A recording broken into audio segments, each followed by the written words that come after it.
nosotros es un gusto extenderles una cordial bienvenida a este espacio que será pues muy importante a nivel de reflexión. Les agradecemos su participación en esta mesa, Salud, Bienestar y Seguridad, una lectura desde Costa Rica. Esta actividad forma parte del Congreso Excepcionalidad en Duda, Costa Rica en Centroamérica del 2025, evento con el cual el Instituto de Investigaciones Sociales está celebrando su 50 aniversario. Les instamos a revisar la página web del Instituto de Investigaciones Sociales y su sitio en Facebook e Instagram para seguir sus proyectos y productos de divulgación. Esta mesa nos convoca a reflexionar un tema de trascendencia, como lo es la salud, el bienestar y la seguridad, desde una mirada colectiva que posiciona a la salud como un producto social e intenta trascender la visión individualista para construir una responsabilidad conjunta que brinde y acoja un mayor cuidado a la salud de forma vincular. En esta mesa nos van a acompañar la máster Catalina Arce Aguilar, de la Escuela de Psicología e Instituto de Investigaciones Sociales de la Universidad de Costa Rica. El doctor Luis López Ruiz, de la Escuela de Sociología y del Instituto de Investigaciones Sociales de la Universidad de Costa Rica. La licenciada Helen Carmona Salazar, de la Escuela de Psicología e Instituto de Investigaciones Sociales de la Universidad de Costa Rica. La doctora Adriana Sánchez Lowell, de la Escuela de Historia, Instituto de Investigaciones Sociales de la Universidad de Costa Rica. La médico psiquiatra Melissa Molina Campos, del Hospital Psiquiátrico Roberto Chacón Paut, Caja Costarricense del Seguro Social. El médico psiquiatra Jorge Luis Núñez Arias, del Hospital Psiquiátrico Roberto Chacón Paut, Caja Costarricense del Seguro Social. El estudiante Marrinque Rodríguez Delgado, asistente del Instituto de Investigaciones Sociales, Universidad de Costa Rica, y el doctor Ernesto Aguilar Carvajal, de la Escuela de Sociología, Instituto de Investigaciones Sociales, Universidad de Costa Rica.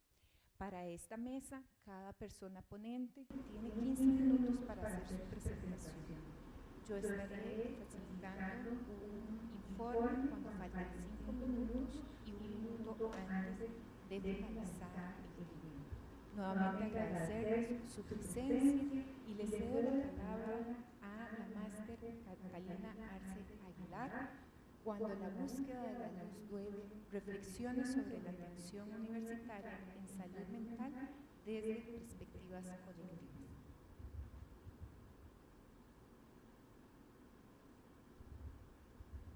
Gracias. Buenos días, qué lindo ver la sala llena. Bueno, les cuento, yo voy a dar acá un poquito de información sobre la investigación que he desarrollado a lo largo del 2023 y 2024 en conjunto con mi compañero Andrés Linares. Para contextualizar un poquito, lo que traigo acá se enmarca dentro de una gran investigación, digamos, que iba sobre la concepción del abordaje de salud mental y los recursos institucionales con los que cuenta la población estudiantil de 2 sedes de la Universidad de Costa Rica. Inicialmente abordamos la sede Rodrigo Facio y también la sede de Golfito, pero esta presentación forma parte de lo que fue específicamente el segundo año de estudio, en 2024. El segundo punto de contexto es un poco la concepción de salud mental que tiene la U. Hicimos una revisión histórica un poco desde la primera vez que aparecían en las discusiones del Consejo Universitario y encontramos que la salud mental se conceptualizaba como en una lógica muy tradicional y hegemónica, digamos, que tenía que ver con la patologización, un poco capacitista también lo que encontramos. Como siguiente punto.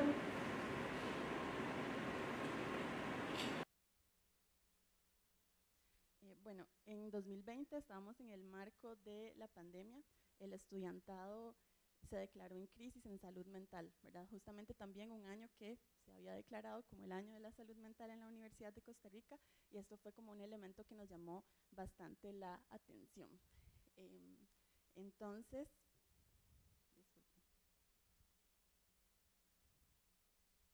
disculpen. Lo que nos surgió mucho la duda de cuáles eran las estrategias para el abordaje de la salud mental que se construían o se desarrollaban en la U. Y a lo largo de esta primera indagación del 2023, algunas de las instancias que participaron, que eran oficinas de la universidad, planteaban la desconexión entre pues, estos entes o oficinas como un elemento de preocupación y que también lo encontraban como bastante grave. A partir de esto, este segundo año que les mencionaba, 2024, nos propusimos dos objetivos. Primero, el que iba sobre indagar sobre necesidades de salud mental de las escuelas de la Universidad de Costa Rica, y el segundo, el de realizar mesas de trabajo para proponer acciones colectivas con lo que denominamos como autoridades universitarias o instancias que atienden de primera mano todo lo que tiene que ver con salud mental del estudiantado, justamente para tratar de pues, abordar esta inquietud sobre desconexión entre las instancias.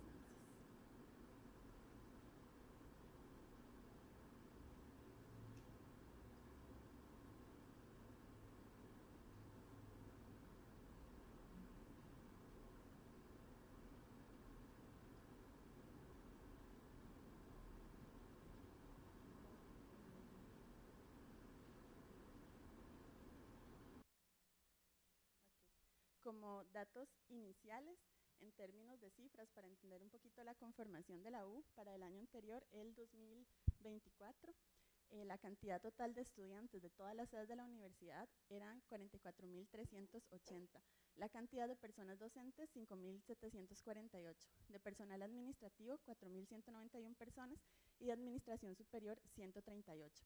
Además, para la sede Rodrigo Facio, este es un dato bastante importante, encontramos que son solamente 12 profesionales en psicología para atender 32.428 estudiantes, ¿verdad? Esto entonces denota la realidad de servicios saturados, desbordados, podemos imaginar la sobrecarga también laboral para las personas que pues desarrollan estas actividades. Un punto importante también es un poco la salud colectiva, y que es el marco desde el que posicionamos la investigación. Entonces, podría describirla como una mirada crítica y situada, ¿verdad? Bueno, entonces, en primer lugar, la construcción más tradicional de la salud se desarrolla en oposición a la enfermedad, desde un discurso médico, científico, hegemónico, que se aleja un poco, podríamos decir, de la subjetivación de las personas y sus cuerpos.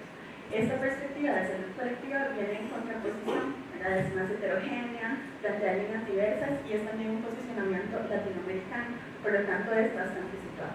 Entiende la salud como una producción social mediante procesos contextualizados como decía, y plantea también procesos de acción a partir de lecturas críticas de los contextos. Entonces vuelvo a este elemento de la salud colectiva como una perspectiva situada. Esta es una forma bastante breve de contarles el acercamiento teórico de la investigación. En cuanto al acercamiento metodológico, se planteó un diseño cualitativo con dos como actividades principales, podría decir. La primera la llamamos un sondeo de necesidades en salud mental. Esta se desarrolló por medio de un cuestionario abierto mediante la herramienta del Google Forms, ¿verdad? Eran 5 preguntas que iban sobre los siguientes ejes: las necesidades en salud mental expresadas por personas estudiantes, las necesidades en salud mental prioritarias en las escuelas y las situaciones de emergencia vinculadas a las necesidades en salud mental, las formas específicas de dar seguimiento y las formas para estar al tanto de condiciones o necesidades de salud mental del estudiantado. Este sondeo, ¿verdad?, fue para escuelas. Posteriormente, la segunda actividad, digamos, acercamiento cualitativo, fueron mesas de trabajo colectivas con autoridades universitarias o instancias u oficinas que atienden la salud mental. trataron básicamente de reflexión y construcción inicial de acciones como un poco más concretas y tuvimos 4 mesas en total. La primera tenía que ver con el panorama institucional, la segunda con propuestas desde la salud colectiva, la tercera con la creación de acciones con perspectiva de salud colectiva y la 4 una coordinación bastante inicial intrainstitucional para poder desarrollar estas acciones. Les voy a contar ahora un poquito más sobre los resultados. En cuanto al sondeo de necesidades, generamos como estos cuadritos que están por acá. Acá cabe destacar que este sondeo se aplicó a las 47 escuelas que conforman la U, ¿verdad? Y que forman parte pues, de todas las facultades. De estas 47 pues, acercamientos que tuvimos con las escuelas, obtuvimos 42 respuestas. La forma de acercarnos fue haciendo llamadas como iniciales para saber quiénes eran las personas encargadas en cada escuela de pues, atender la salud mental o las consultas que tenían que ver con esto. En términos bastante resumidos, los que tienen que ver con necesidades en salud mental podemos agruparlo en 4 grandes grupos o categorías. Las que tienen que ver con necesidades vinculadas a la atención profesional, la segunda con necesidades socioemocionales, la tercera con necesidades vinculadas a la vida académica y la cuarta con necesidades vinculadas a otros ámbitos. Brevemente voy a mencionar algunas de las manifestaciones que pues, surgieron más repetidamente, digamos, en este sondeo. Las que tenían que ver con necesidad de escucha, con que se siguieran casos particulares, con contención en crisis, fueron las que más, algunas de las que más se repitieron. La ideación suicida, la depresión y los diagnósticos en salud mental. Relacionadas con carga académica, se expresaban dificultad de organización y manejo del tiempo, crisis de ansiedad antes y después de evaluaciones, cuadros severos de estrés, y las que no estaban relacionadas con la vida académica directamente, pero que por supuesto impactan, tenían que ver con crisis económicas, problemáticas familiares, pérdidas de seres queridos y consumo activo de sustancias lícitas e ilícitas. El siguiente pues, cuadrito o síntesis que se generó fue el que tiene que ver con emergencias en salud mental que se han presentado dentro de las escuelas en los últimos 3 años fue la consulta. Las categorías son similares o son las mismas que las anteriores y voy a mencionar algunas. Crisis emocionales, ideación suicida, intentos suicidas y suicidios, algunos de estos dentro de las instalaciones de la U, era lo que reportaban las personas, ¿verdad?, que llenaron el cuestionario. Y bueno, esto sigue sucediendo, ¿verdad? Ahorita también hay una gran afectación, hemos identificado en población sexogenéricamente disidente, ¿verdad? Es algo muy preocupante en este momento. También algunas como ataques de ansiedad, ataques de pánico, crisis de estrés agudo, desbordamiento.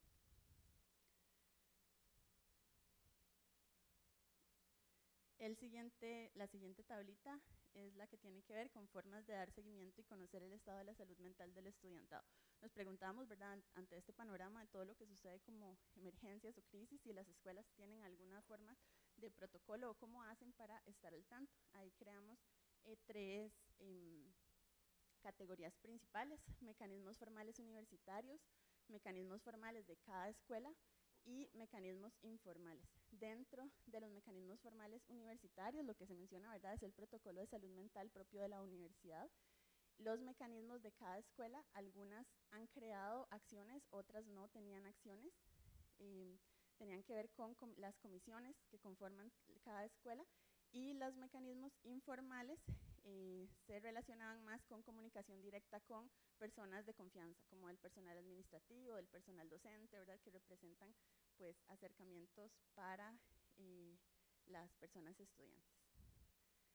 En cuanto a los resultados de las mesas de trabajo colectivo, las instancias que participaron fueron la Oficina de Rectoría, el Consejo Universitario, la Vicerrectoría de Vida Estudiantil, la Oficina de Bienestar y Salud, la Oficina de Orientación y la Red de Universidades Promotoras de la Salud, RedCups. Cabe mencionar también que se invitó a la Vicerrectoría de Docencia, que se considera que es un ente clave, y a la Federación de Estudiantes, pero no asistieron a ninguno de los talleres o las mesas de discusión.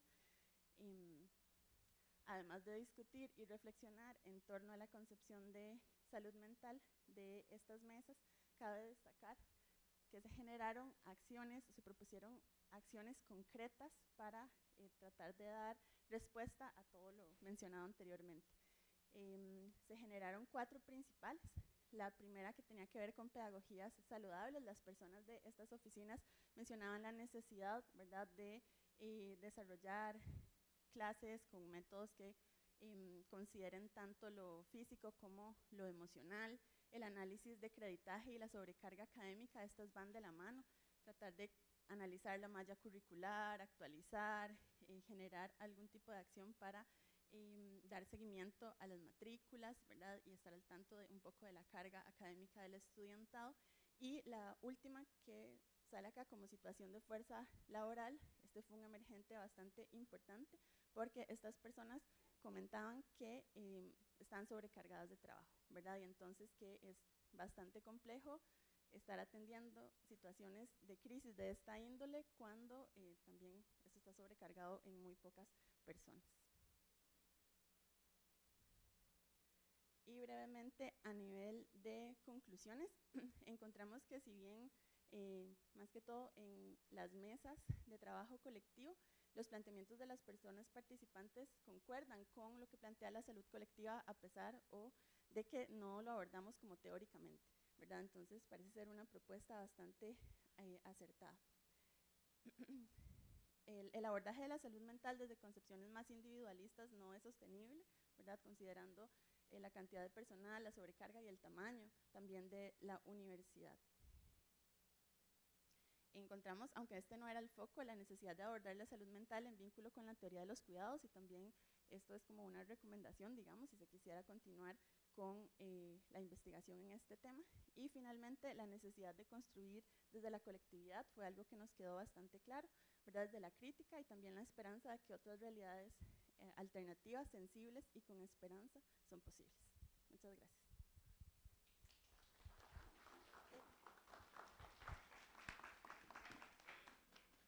Muchas gracias, Catalina. Resaltamos esta necesidad de construir desde la colectividad todo el proceso de salud, y particularmente el proceso de salud mental. Le vamos a dar la palabra al doctor Luis López Ruiz, quien nos presenta Salud Mental en la UCR, un desafío contemporáneo. Gracias, Luis. Muchas gracias, Cintia. Bueno, lo que hoy les vengo a exponer son algunos datos y algunas reflexiones que obtuvimos acerca del tema de salud mental, pero no de salud mental en general, sino más bien enfocado al tema del síndrome del trabajador quemado, más comúnmente conocido como burnout. Entonces, pasando al tema, el origen de este proyecto, de esto que les vengo a presentar hoy, nace en el año 2018, según la sesión 6200 del Consejo Universitario. En aquel tiempo ya se venía viendo el problema de salud mental en la Universidad de Costa Rica, tanto dentro de las personas estudiantes como dentro de la población de funcionarios y funcionarias, ¿no? Entonces, el Consejo Universitario acordó encargarle a la OS, Vicerrectoría de Acción Social, OS, elaborar un diagnóstico de salud de la comunidad universitaria, el cual debe incluir sus condiciones de salud de vida, necesidades reales y sentidas, para determinar prioridades, por supuesto, que cuando se tomaron estas decisiones, pues nadie sabía que se iba a venir la pandemia del COVID, ¿no? Se vino la pandemia de COVID y se pospuso el tema de estos diagnósticos, y luego en plena pandemia, creo que el segundo año se hizo un diagnóstico de estudiantes, y entre el 2023 y 2024 se hizo el diagnóstico a la comunidad de personas funcionarias, que es datos de los que le vengo a hablar hoy. Ok.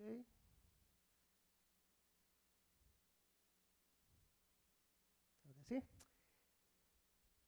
Entonces se acordó aplicar una encuesta probabilística. Aquí las personas funcionarias de la OBS nosotros como instituto colaboramos en el diseño de ese cuestionario. Fue una encuesta realizada entre junio y julio de 2023 y la base de datos que se obtuvo al final consta de 937 personas. Aclaro que la base de datos, a pesar de que nosotros participamos en el diseño, etcétera, etcétera, no es del IS, sino que es de la OBS. La OBS muy gentilmente nos la proporcionó a nosotros. Entonces, de esos 937 personas, 48 hombres y 52 mujeres, 79% son de la sede Rodrigo Facio y 21% de las demás sedes y recintos, 47% docentes, 51% administrativos y personas que trabajan en ambos sectores, 2%. El cuestionario constaba de 90 preguntas orientadas a diversos temas, no era un cuestionario bastante amplio, porque de lo que se trataba era de tener una radiografía, digamos, de la salud en general. Entonces, en el equipo que diseñó y aplicó el cuestionario, que sí, habían ingenieros que hablaban de salud laboral, había médicos, médicas que se enfocaban, digamos, en padecimientos más comunes de la población, personas de psicología, de sociología, etcétera.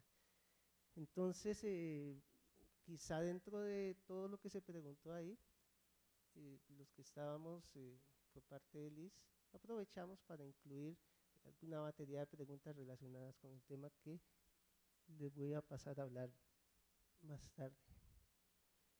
Sin embargo, vale la pena tener un panorama general y dentro del cuestionario había una pregunta: ¿cómo considera que es su estado de salud en general? Esto, docentes y funcionarios, ¿verdad? Recuerden que son 937.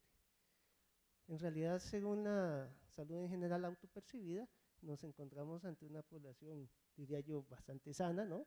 El 48.7% dice que tiene buen estado de salud, 25.6% muy bueno. Claro, no es cualquier institución, ¿no? La UCR, se pueden decir muchas cosas, pero no que sea un mal patrono. Entonces, tienden a ser datos relativamente lógicos. En cuanto al tema de salud mental, se hizo una pregunta: ¿cuál problema de salud ha padecido en el último trimestre? Y aquí la mayoría, pues padecimientos físicos, 60.9%, y específicamente salud mental, 27.3% de las personas funcionarias y docentes, ¿verdad? Administrativos y docentes. 27.3%. Esto, cuando uno empieza a revisar algunas publicaciones que se hicieron anteriormente, que se incrementó el número, ¿no?, de información, sobre todo durante la pandemia COVID y después, concuerda con algunos de los datos. Por ejemplo, el Ministerio de Salud en 2021 hizo una encuesta nacional de salud y por ahí saca un dato del 29.6%. La Caja Costarricense en un informe anual del 2022 saca un dato del 30%. Y así sucesivamente. Otro es el informe de salud mental y relaciones en tiempos de COVID, 32%. Entonces el dato como que tiene sentido, ¿no? Guarda cierta consistencia. De hecho, en la encuesta que se hizo anteriormente a esta, que era para estudiantes, ya el porcentaje de estudiantes con tipos, no recuerdo exactamente el número, pero también se asemeja mucho a estos porcentajes. Entonces eso le da cierta consistencia, por decirlo así. Ahora bien, como les decía, dentro de ese cuestionario se hicieron una batería de preguntas, son como 8 ítems, que habla específicamente de este tema del síndrome del trabajador quemado. Entonces, por eso es importante, por lo menos, tener una definición básica para aquellas personas que tal vez no están familiarizadas con el tema. Entonces existen muchas definiciones, ¿no?, pero básicamente casi que todas refieren a lo mismo, que es un estado crónico de agotamiento físico, emocional y mental derivado del estrés laboral prolongado e inadecuadamente gestionado. Se manifiesta como una respuesta a demandas laborales excesivas en combinación con recursos insuficientes y repercute no solo en el rendimiento profesional, sino también en la vida personal del individuo. Supongo que muchas de las personas que estamos y trabajamos aquí en la UCR estamos un poco familiarizados, ¿no?, con ese tipo de lo que ahí se dice, ¿no? Entonces, dice que es un proceso, más allá de la definición, bueno, es un proceso multidimensional. que en sí mismo el constructo se podría operacionalizar un poco en 3 dimensiones: agotamiento emocional, que es cuando ya uno dice no aguanto, ya estoy quemado, estoy reventado, estoy cansado, ya sin energía, ¿no? Despersonalización, cuando son tantas las exigencias que uno lo que hace es adoptar una actitud, diría yo, indiferente, tanto hacia compañeros y compañeras de trabajo como a las personas que uno le toca servir en esta institución. Hay un desapego e indiferencia. Y también disminución de la realización personal, que es una evaluación negativa de los logros propios y una sensación de falta de eficacia en el ámbito laboral. Eso es como para introducir, ¿no? Para aquellos que nunca hayan oído el tema. En fin, es un agotamiento, un desgaste. Como dice la palabra, se siente uno quemado, reventado. Estas son la serie de preguntas que incluimos en su momento dentro de ese extenso cuestionario. Y con base en estas preguntas fue que se hizo el indicador y algunas cositas que les voy a comentar a continuación. Entonces, se dice, por ejemplo, viene en escala de Likert, de nunca a siempre. Por ejemplo, se siente más cansado de lo habitual, se siente sobrepasado por la cantidad y tipo de trabajo, le cuesta pensar con claridad y concentrarse, tiene cambios de humor y se irrita fácilmente, siente que puede perder totalmente el control de las cosas cuando no tiene claro qué está pasando, siente que no tiene con quién hablar, siente que su labor le ha endurecido emocionalmente y se ha vuelto menos sensible a las necesidades de la gente y se siente culpable si no puede resolver un problema. No es un cuestionario que trate explícitamente de salud mental o de burnout, mucho menos, pero sí aprovechamos e incluimos algunas de las preguntas dentro de las limitaciones que teníamos de espacio. Entonces, con base en estos 8 ítems, fue que se hicieron se construyó un indicador de burnout, se hizo la validación, se construyó en base en análisis factorial, luego se utilizaron distintas pruebas para comprobar las diferencias de medias y luego se realizaron los cruces de variables. Ya casi me acerco a la primera tarjeta, entonces va un poco rápido. Bueno, les traje 8 datos, 8 cuadros, pero por el tiempo no me va a dar tiempo de exponerlos. Les voy a poner como muestra, como ejemplo, para casi que pasar a lo que yo diría son conclusiones, y ahí recapitulo y hago un resumen de todos estos cuadros, para que quede más fácil y menos aburrido. Por ejemplo, en el lugar de trabajo, lo que está, tenemos un índice de burnout que va de una escala de 0 a 100. Si usted tiene 100 es que está muy quemado. Si tiene valores bajos es que está bien, no tiene bajos valores de índice de burnout. El total de personas eran 937, como dijimos. Aquí viene el recuento, porcentaje de columnas. Y lo que dice allá, media, es el indicador, que va de 0 a 100. Entonces, por ejemplo, todo esto es estadísticamente significativo. Ya se comprobó por pruebasteo, por ANOVA, dependiendo de la cantidad de categorías. Existe menos burnout en las sedes y recintos en su conjunto que en la Rodrigo Facio. Existe más, la diferencia no es mucha, pero sí es estadísticamente significativa. Entre hombres y mujeres, el burnout se manifiesta en mayor medida entre mujeres. La mujer es 25.67, hombres 20.82. Luego, docentes administrativos y personas que se desarrollan en ambos espacios, porque hay personas que trabajan en ambos sectores. Los que más sufren son los que trabajan en ambos. O sea, qué sé yo, personas que trabajan medio tiempo en docencia y medio tiempo en el sector administrativo también. Tipo de nombramiento, contrario a lo que uno pensaría, las personas que están en propiedad, uno pensaría que no deberían de tener burnout, pero no es así. En realidad son las que tienen un poquito más comparadas con el resto, y los interinos un poco menos. Ahora podremos hablar de eso un poco. Y luego así se fueron haciendo los distintos cuadros que les acabo de mencionar. Este es un recuento, porque me interesa pasar ya más a las conclusiones.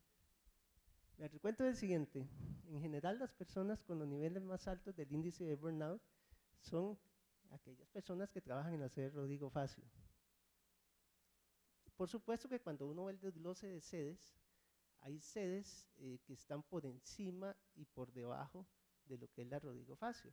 Digamos, recuerdo que la sede del sur tenía muy bajos niveles de burnout, hay otras que tienen muy alto, pero en los datos de la encuesta eran muy pocos los casos, entonces había que agruparlos de esta forma para poder aplicar estas pruebas. Pero si uno lo quiere ver en su conjunto, podría decirse esto, ¿no? Caso de las mujeres, personas que desempeñan labores administrativas y docentes, personas que están en propiedad. ¿Por qué se puede dar esto? Ya, cuando uno se pone a pensar, en muchos casos, las personas que van avanzando en su carrera profesional pasan del interinazgo y van adquiriendo plazas en propiedad, y esto también va adquiriendo puestos de dirección, de toma de decisiones, y esto revienta muchísimo a las personas actualmente. Entonces eso podría ser una posible causa. En propiedad, su jornada laboral es de 3/4 o más de tiempo, modalidad mixta de virtualidad, personas que dan cursos virtuales y también dan cursos presenciales.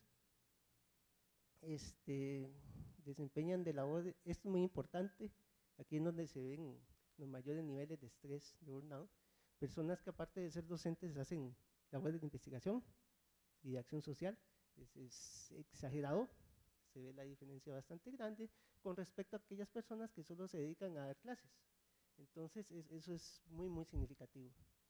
Docentes con horarios combinados, mañana, tarde o noche, bueno, hay personas que incluso dan 3 cursos en un solo día, eso también afecta, ¿no?, en diferentes turnos. Y bueno, como les decía, categoría de docente de adjuntos. Se vieron algunos casos, curiosamente en los puestos administrativos no existían diferencias de medias, de promedios, no se podía afirmar que existían diferencias entre los puestos. En cuanto a los horarios administrativos tampoco, porque lógicamente los horarios de los administrativos funcionan distinto a los de las personas docentes, ¿no? Entonces esto no salía significativo. Y como les digo, en el caso de, uno pensaría que personas en propiedad pues deberían de estar en mejor situación, pero no parece ser el caso. No parece ser el caso, y yo especularía que tiene que ser esto con la antigüedad, se va involucrando en comisiones, direcciones de lo que sea, etcétera, etcétera, y eso tiende a desgastar mucho. Categorías como la edad y la antigüedad no resultaron significativas, es decir, aquí pueden haber personas con mucha trayectoria dentro de la universidad, son catedráticos, pero al final puede que no lleven la misma carga laboral o de toma de decisiones que tienen personas más longevas, más jóvenes. Reflexiones a futuro, de manera de conclusiones, que ya casi no me da tiempo. Tenemos que ver el tema, cuando uno piensa en esto, seguridad del empleo y del trabajo, que tiene que ver con desinterinización, o incluso dentro de las mismas personas interinas, la inseguridad constante de que nos van a cerrar la universidad, no nos van a dar presupuesto y no voy a poder dar clases el próximo semestre. Existe también un incremento constante de la necesidad y demandas de los procedimientos burocráticos. O sea, la forma de dar clases y de hacer cosas ahora es muy distinta como era hace 30 años. Eso yo creo que lo vimos con mayor fuerza cuando el COVID, el acceso a tecnologías, pero aquí en la universidad está muy burocratizada. Cada vez que uno quiere hacer una investigación o quiere hacer cualquier cosa, hay que pasar un tortuoso procedimiento, y más si se piden presupuestos. Solo para mencionar un tema, incluso en el caso de los estudiantes, cuando hacen tesis tienen que pasar por el comité ético-científico, y ahí les paran las tesis o le paran una investigación 6 meses, mientras sigue corriendo el tiempo, etcétera, etcétera. Se ha burocratizado mucho, y al mismo tiempo que se incrementan las demandas en intensidad de trabajo, y eso lógicamente disminuye los niveles de autonomía. El papel de la tecnología, que ya hablé un poco, y lo vimos en todo su esplendor con el COVID, y ahora con la inteligencia artificial, las personas cada vez están más expuestas a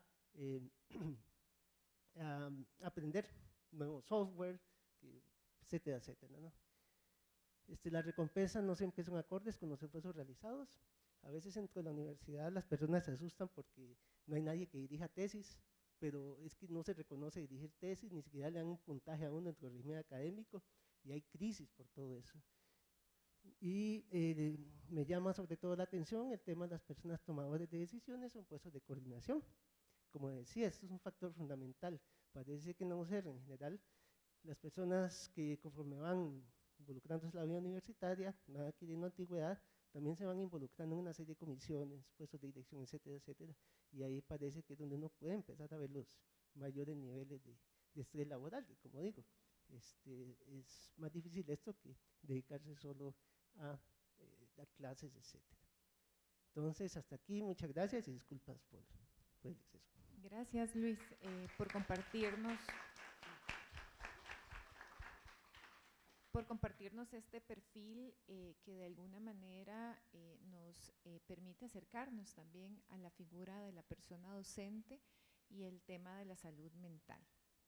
Tenemos el gusto de presentar ahora a la licenciada Helen Carmona Salazar, quien también nos hablará sobre aprender y reconstruirse, la experiencia de Casa de Escucha UCR como modelo de atención y prevención en salud mental estudiantil universitaria. Bueno, gracias, Cintia. Yo estoy muy contenta de compartir esta mesa con mis colegas en investigación y con Cintia en la moderación, que además es la actual coordinadora del proyecto del cual les voy a hablar. Quisiera comenzar con una cita del filósofo Joan Carles Melich de su texto La ética de la compasión. Dice así: lo que nos convierte en humanos no es la obediencia a un código universal y absoluto, sino el reconocimiento de la radical vulnerabilidad de nuestra condición y el hecho de no poder eludir la demanda del dolor del otro. Hay ética no porque uno cumpla con su deber, sino porque nuestra respuesta ha sido adecuada al sufrimiento del otro. La ética es la respuesta compasiva que damos a los heridos que nos interpelan en los distintos trayectos de nuestra vida. Lo que les voy a contar a continuación tiene que ver con la iniciativa de dar una de tantas respuestas posibles a la llamada crisis en salud mental. En este caso particular, una respuesta al malestar emocional de nuestra población estudiantil universitaria. En el 2021, el diagnóstico de necesidades en salud de la población estudiantil de la Universidad de Costa Rica mostró que casi el 50% de la población participante siente o refiere sentir un gran malestar asociado a lo emocional. Esto, en asociación con los efectos post-pandemia, se traduce en una afectación en la permanencia, el rendimiento y la culminación de proyectos académicos. Ante este escenario, la respuesta consistió en la implementación y adecuación de un modelo en atención en salud mental que atendiera a la vulnerabilización psicosocial de las personas estudiantes de esta universidad. Esto fue posible porque unimos los esfuerzos de este instituto, la Vicerrectoría de Vida Estudiantil, la Oficina de Bienestar y Salud y la Escuela de Psicología. Iniciamos en el 2023 y durante 4 semestres, Casa de Escucha UCR, como lo hemos nombrado, ha visto pasar por su espacio aproximadamente a 150 personas estudiantes. Aquí estoy contabilizando las de este semestre. Nosotros, como institución, les ofrecimos un espacio y ellos nos confiaron sus historias de vida y experiencias académicas para ser activamente resignificadas. Bajo una propuesta metodológica que articula el trabajo y la escucha clínica, una nueva apuesta pedagógica basada en el deseo y la libertad creativa y de movimiento como forma de tramitar el sufrimiento, y todo esto unido por la posibilidad de un nuevo lazo social. Esta metodología, basada en el modelo Escucharte, creado por la doctora Laura Chacón, quien es también investigadora de este proyecto y nos acompaña acá, ha permitido un acercamiento al trabajo comunitario y grupal con población universitaria. Es importante señalar que las personas participantes se inscribieron por varias vías.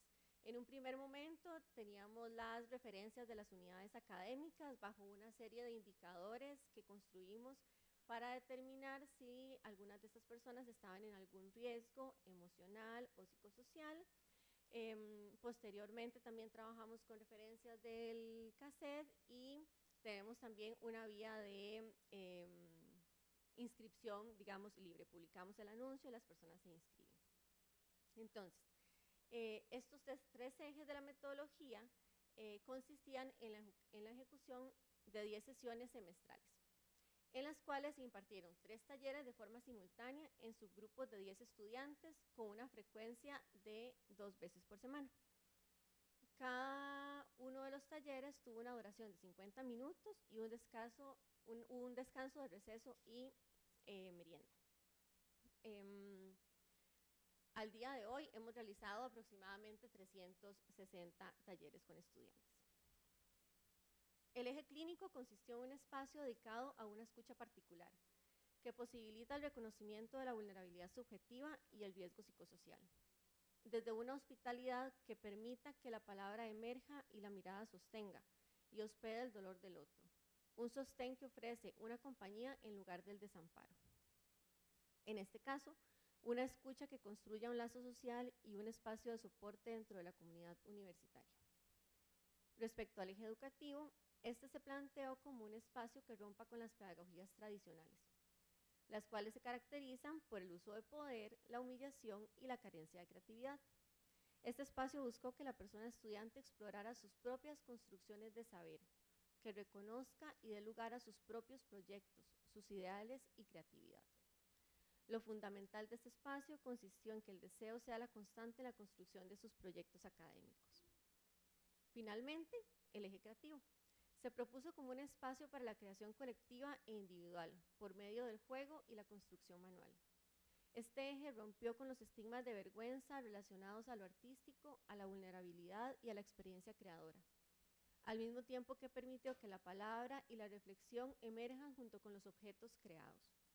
Esto dio como resultado una materialización del malestar y el sufrimiento, lo que permitió a su vez un trámite de este por la vía creativa. ¿Qué nos encontramos?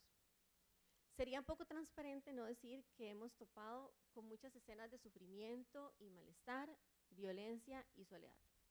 Y aunque esto suena tal como lo dijo un joven, y voy a citar con cierta literalidad, dijo lo siguiente: tengo ilusiones pero no esperanzas.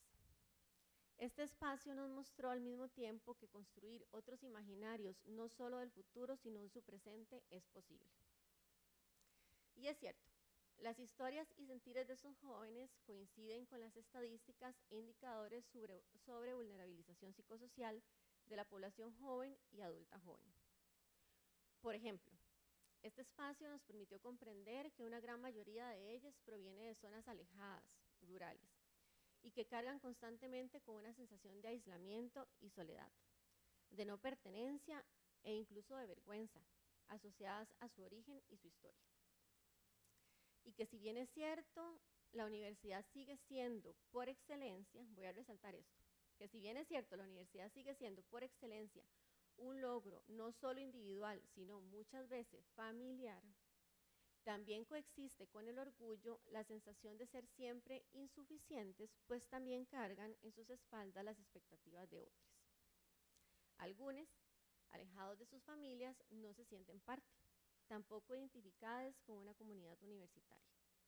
Tienen el imaginario que lo que sienten no lo pueden decir, tienen que aguantar, y la meta es siempre el rendimiento académico, olvidándose poco a poco de su diversidad como seres humanos y como estudiantes.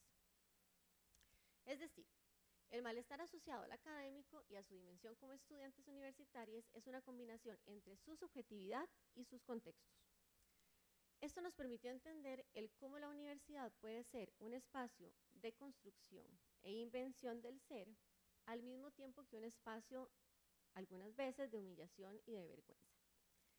Este dolor algunas veces se expresaba o se vehiculizaba, por ejemplo, con el uso y abuso de sustancias, se materializaba en el abandono de sus proyectos académicos y en muchas ocasiones en pensamientos sobre su propia muerte. Con el paso de las semanas, lo anterior poco a poco se fue convirtiendo en identificación, en un malestar o sufrimiento que no era individual, sino que podía ser común y que aquello que no podía ser común también fue compartido y acogido. No podían cambiar su pasado, es cierto, pero su futuro poco a poco aparecía menos catastrófico. Perder un examen no era sinónimo de fracaso.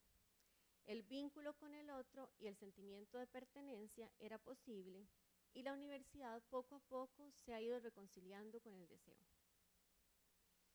Martha Nussbaum, en su texto Sin fines de lucro, nos habla de la crisis de las instituciones educativas, refiriéndose a que estamos ignorando sin darnos cuenta algunas aptitudes que son necesarias para mantener la justicia y la democracia, como las emociones.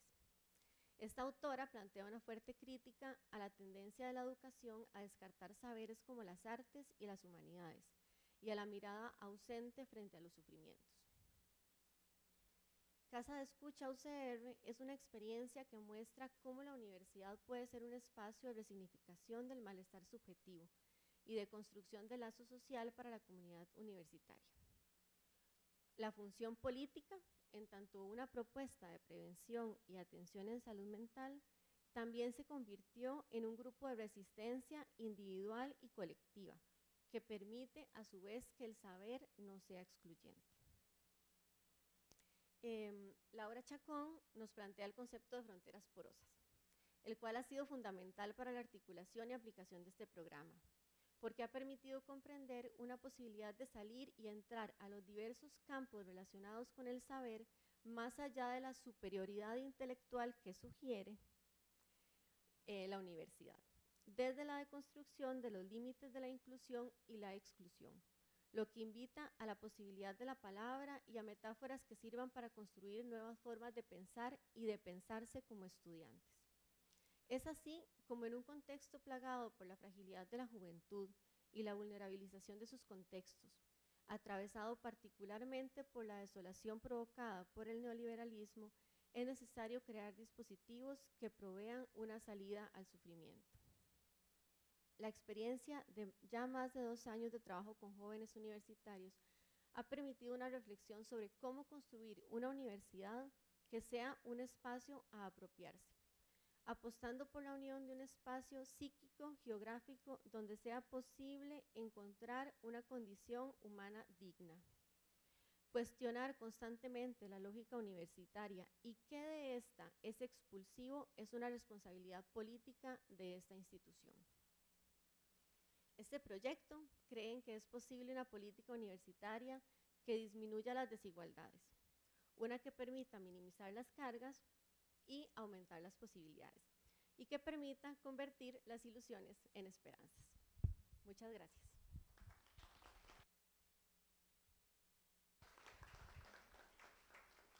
Muchas gracias, Helen. Muchas gracias también por la propuesta de poder tramitar el sufrimiento por la vía creativa y el lazo social, pero sobre todo no solamente tramitar ese sufrimiento, sino la posibilidad de construir nuevas formas de pensar y sentir.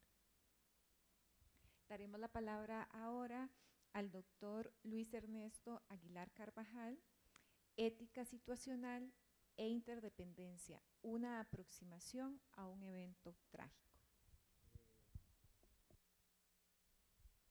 Muchas gracias a las personas presentes y muchas gracias también, muy feliz más bien de compartir la mesa con compañeros y compañeras del instituto. Creo que somos la mesa más instituto del Congreso, de hecho, entonces, eso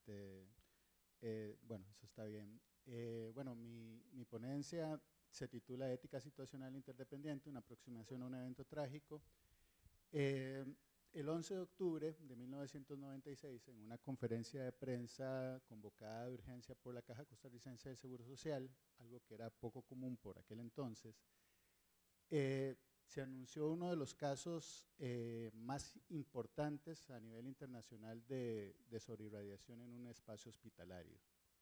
Esto fue en el Hospital San Juan de Dios. Eventualmente se conocería que 115 personas fueron afectadas por dosis entre 60% y 70% mayor a lo recomendable. Muchas de esas personas morirían por efectos directos o indirectos del incidente y otras sufrirían efectos relacionados por el resto de su vida. aquí abordaré precisamente esta tragedia, ¿verdad? O este evento trágico, como suelo llamarlo cuando escribo sobre el caso, desde la ética situacional, entendiendo el concepto desde una postulación, digamos, que donde los juicios y las acciones morales no pueden reducirse a normas universales o principios abstractos, que es normalmente como encontramos el tema precisamente de la ética, sino que emergen de la interpretación o de la interacción concreta entre actores dentro de contextos específicos en determinadas relaciones de poder y que reconoce que lo correcto o justo se define en la tensión dinámica o en la tensión e interdependencia, ¿verdad?, entre, por un lado, intenciones individuales, estructuras institucionales y circunstancias que son imprevisibles, ¿verdad? O sea, que no eran posibles de ver a veces, o que a veces eran posibles de ver, pero nadie pudo hacer nada. Entonces, hay una serie de zonas grises de ambigüedad donde lo que en realidad hay no hay garantía de certezas en las actuaciones y en la toma de decisiones, y hablamos entonces de situaciones donde hay jerarquías burocráticas, principalmente donde hay urgencias materiales que terminan condicionando las posibilidades éticas y revelando que la responsabilidad es siempre una responsabilidad compartida por un lado, una responsabilidad que es fragmentada y situada históricamente. Cuando hablo de evento trágico, en realidad lo que hablo es del encuentro de tres cosas. Por un lado, lo que es la complejidad política, ¿verdad? Cuando hablamos del evento trágico de los sobreirradiados, estamos hablando de un momento histórico donde recién habíamos salido de una crisis en los años 80, y era una situación de cambio en la sociedad costarricense bastante profundo. Habla también de la visibilidad del yo, y esta parte es importante porque eventualmente voy a hablar de ella, ¿verdad? Son cómo las personas que actúan muchas veces las personas que actúan no tienen el conocimiento para actuar, ¿verdad? Quienes toman las decisiones no tienen todo el conocimiento para tomar una decisión, y también nos encontramos con otras personas que tienen el conocimiento pero que no pueden actuar, ¿verdad? Que aún sabiendo cuáles son los riesgos que se están corriendo, no pueden actuar en virtud de ese conocimiento que tienen. Y por otro lado, la cuestión de la ambigüedad ética, que también haremos referencia a eso más adelante, ¿verdad? Hay como por lo menos siempre posturas distintas enfrentadas con respecto a cuál es la forma correcta de actuar, qué es lo que se tiene que hacer.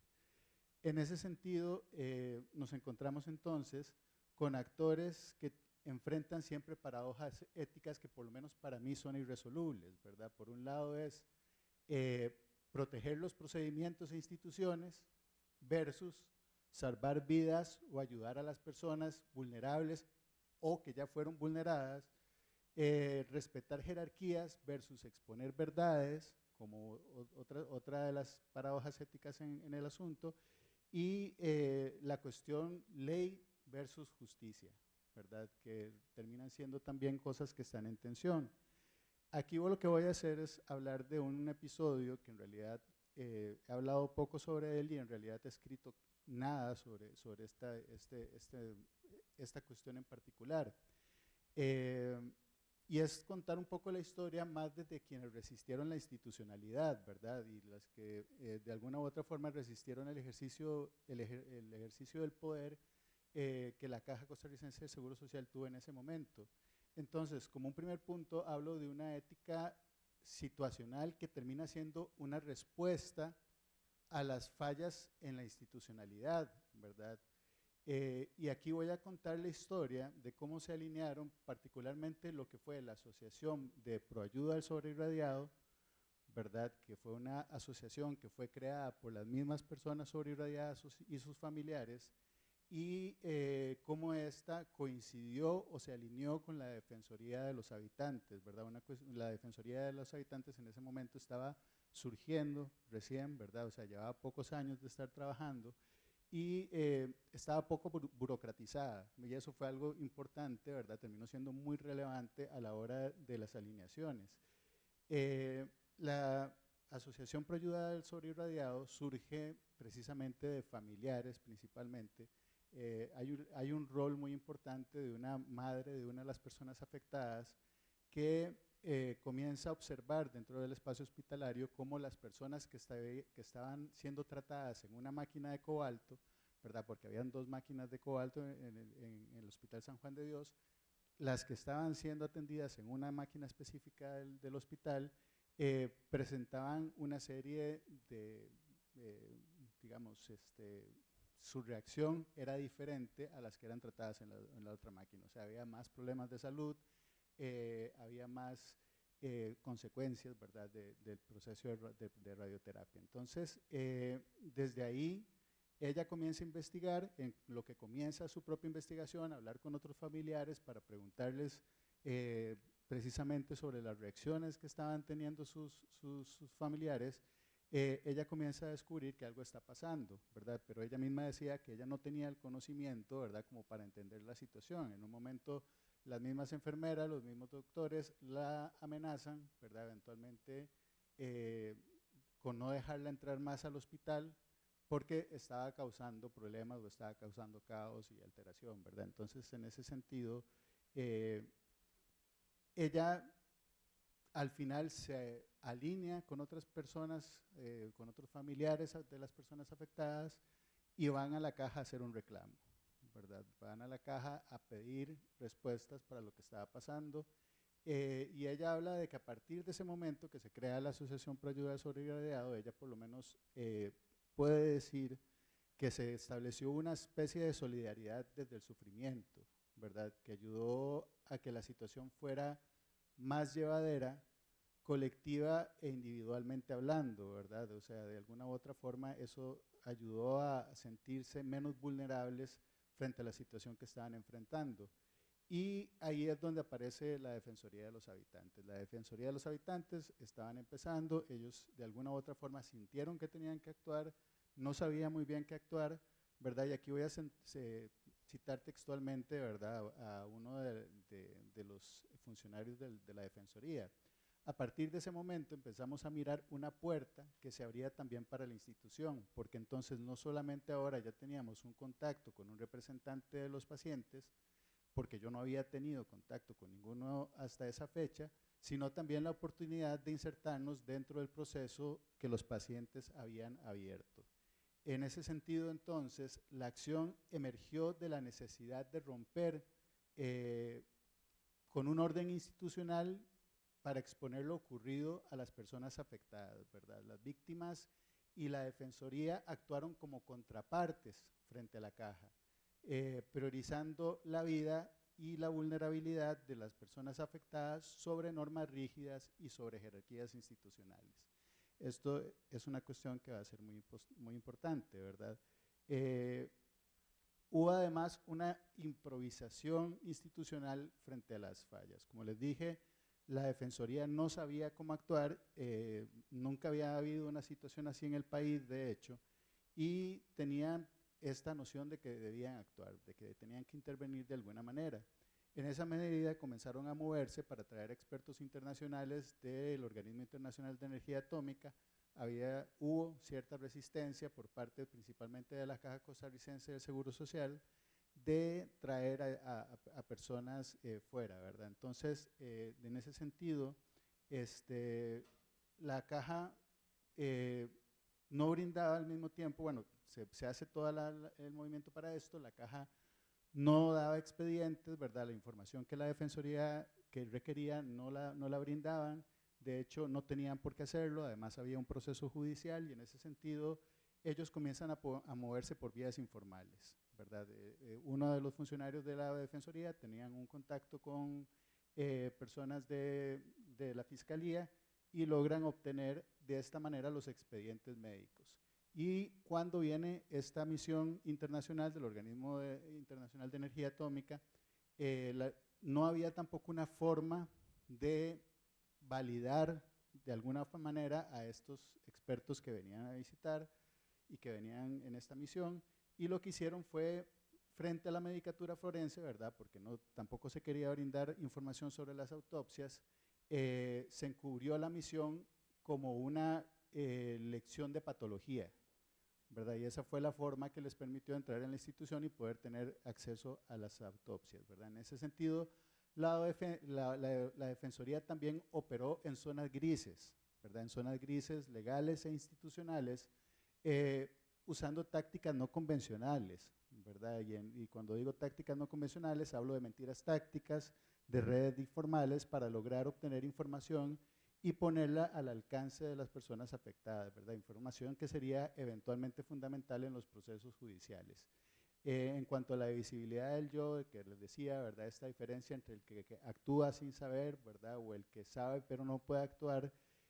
Al principio había una total dependencia por parte de las personas afectadas a la información que recibían de la caja, a los médicos, y la acción de la asociación como de la Defensoría lo que ayudó fue a cerrar esa brecha de conocimiento, ¿verdad? Abierta en un inicio para poder actuar desde un conocimiento más claro acerca de lo ocurrido. Con respecto al tema 3, ¿verdad? Que yo planteaba, la ambigüedad moral y negociación de lo correcto, hubo una especie de criminalización de la denuncia, ¿verdad? En un momento determinado también la asociación recibió amenazas de ser llevadas a un proceso judicial por levantar falsos contra la caja, y desde ahí eventualmente lo que vemos es que hubo un ejercicio del poder que trató de transformar la demanda de derechos a la información en delito, ¿verdad? Y esto parte de dos formas distintas de evaluar lo correcto o cómo era que se debía actuar, ¿verdad? La caja, por un lado, estaba estableciendo un discurso en que la defensa de la institución correspondía a la defensa del interés público, y mientras tanto la asociación y la defensoría ponían la defensa de las personas afectadas en su vulnerabilidad por encima de esa jerarquía institucional, ¿verdad? Eso era lo que terminaba siendo más importante para ellos y ellas. Hay una interdependencia y redes de solidaridad entonces que se crearon, redes informales que terminaron siendo creadas. La acción ahí dependió de vínculos que fueron parcialmente horizontales entre afectados, periodistas y funcionarios de la Defensoría, que suplieron la ausencia de una acción estatal, ¿verdad? La acción de la Defensoría, la acción de la asociación fue más allá. Ellos repartían pañales, repartían comida, transportaban gente de un lugar a otro, trabajaban sábados y domingos. Fue una movilización muchísimo más amplia en términos de solidaridad, y terminaron supliendo entonces la ausencia de una acción estatal. La otra cuestión es el conflicto entre entre solidaridad y ley, ¿verdad? Como les conté, muchas de las acciones tomadas por la Defensoría fueron acciones que se salieron de los procedimientos, ¿verdad? Que se salieron de la ley, entraron en tensión con la ley. Muchas veces fueron amenazados también personas de la Defensoría con ser llevadas a juicio, y aún así, ¿verdad? Como que esa ética interdependiente exigió saltar procedimientos para proteger a las personas vulnerables, y eso a mí me parece que es fundamental. Entonces, como conclusión así rápida, algunas características de la ética situacional en el caso, ¿verdad? Esa improvisación como norma, ¿verdad? Soluciones que fueron creativas, redes informales, tácticas encubiertas, ¿verdad? Ante un sistema rígido. De esa forma lograron obtener información y poder ayudar a las personas. Vulnerabilidad compartida, todos, víctimas y defensores, ¿verdad? Porque también las personas de la Defensoría arriesgaron algo para lograr resistir al poder institucional y contar otra versión de los hechos. Esa moralidad contextual, ¿verdad? Lo correcto se definió por urgencias concretas, no por principios abstractos, como normalmente se trata lo moral y lo ético. Y la interdependencia, la reparación fue posible solo mediante coaliciones, ¿verdad? Esta coalición improbable entre afectados y afectadas, funcionarios de la Defensoría y medios de comunicación incluso, ¿verdad? Que tuvieron un papel fundamental en la defensa de estas personas en su momento. Eso sería, muchas gracias.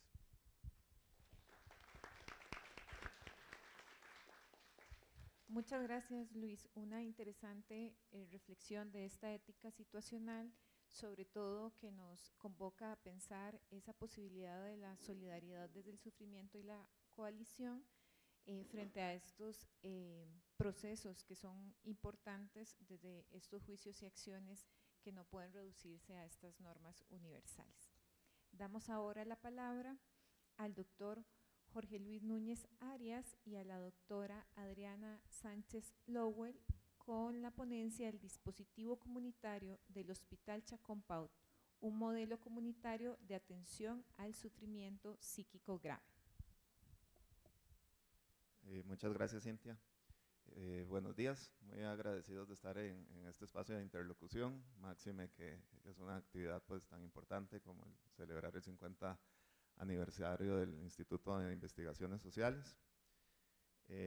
No lo dice ahí, pero nosotros titulamos, Adriana, Melissa y yo, nuestra ponencia, Las resistencias políticas en la lucha por la construcción de proyectos comunitarios en salud mental, el caso del dispositivo comunitario del Hospital Psiquiátrico Roberto Chacón Paut.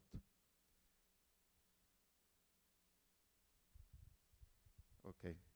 Esta investigación se remonta al año 2021, en donde se constituye un enlace interinstitucional entre la Caja Costarricense del Seguro Social, la Universidad de Costa Rica, con el objetivo de indagar acerca del surgimiento del dispositivo comunitario. De allí emergen dos preguntas centrales que queremos compartir hoy con ustedes en esta mesa.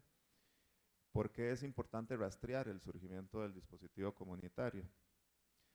Actualmente, como es de conocimiento, pensaríamos, es evidente que existen políticas de Estado en detrimento de la seguridad social, que vienen presentándose desde hace varios años ya, pero que se profundizan de forma significativa en el gobierno actual de Rodrigo Chávez, y que lejos de reforzar las falencias a nivel institucional, han generado problemáticas y crisis a nivel de la institución de la seguridad social, fundamentándose en decisiones jerárquicas institucionales que tienen que ver con aspectos de producción cuantitativa, de profundizar la fuga de especialistas médicos del ámbito público al privado, de que las listas de espera se aumenten, de que hayan atenciones clínicas en las especialidades médicas de 20 minutos, lo cual paradójicamente podría verse como un avance porque previo a esto eran 15 minutos.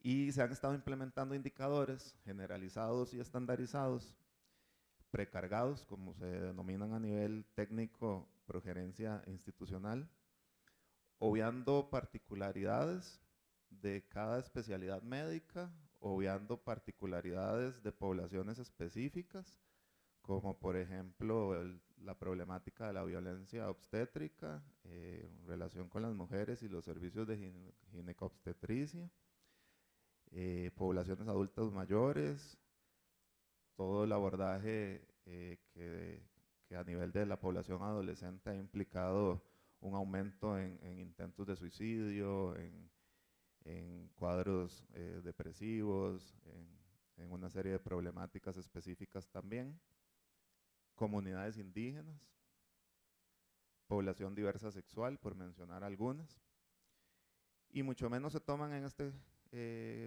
esta dinámica pues los contextos socioeconómicos de cada comunidad, sus conflictivas y desigualdades sociales. No hay una lectura de las particularidades también de las zonas geográficas, y pensamos que existe una imposibilidad material también de lograr esta homogenización. Al final todo esto decanta pues en un detrimento de la calidad y de la atención, de la ética de la atención propiamente. Por eso es que rastreamos el surgimiento de este dispositivo comunitario en salud mental, que intenta romper con estos funcionamientos clínicos, que trabaja de forma integral, interdisciplinaria y con poblaciones que padecen de sufrimientos psíquicos graves y de alta complejidad por la diversidad de variables que inciden desde lo biológico y su relación con las problemáticas sociales, económicas, las violencias, el trauma, las limitantes materiales básicas como tener dinero para movilizarse en bus y asistir a las citas, por mencionar un ejemplo.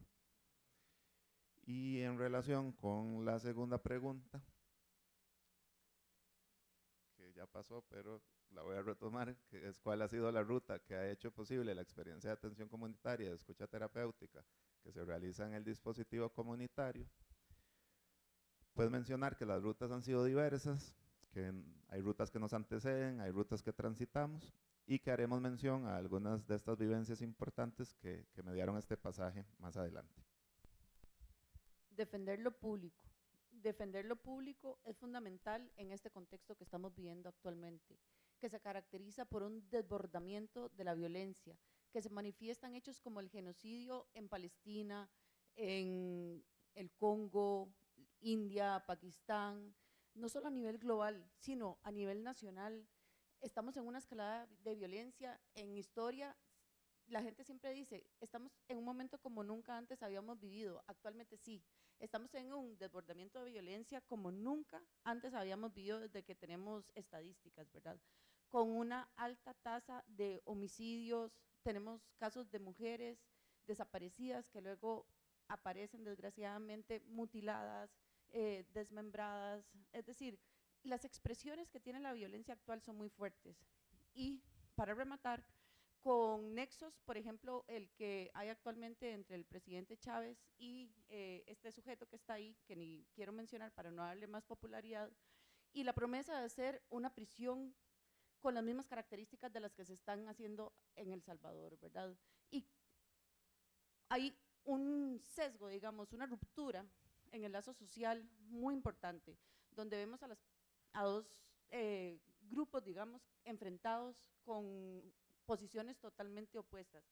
Entonces, realmente defender lo público y defender la salud mental en un contexto tan propicio, donde hay una escalada en las desigualdades además, ¿verdad?, donde el acceso a servicios de calidad en la Caja Costarricense Social se hace cada vez más difícil, es fundamental, ¿verdad?